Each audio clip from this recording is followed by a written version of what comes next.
Preodštartovaný beh na 400 metrov prekážky.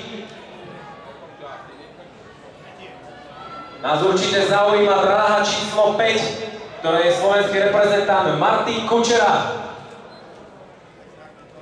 Tie časy sú tam naozaj tesné, veľmi tesný, iba pár stotiniek. Alexej Kravenco z Moldavska.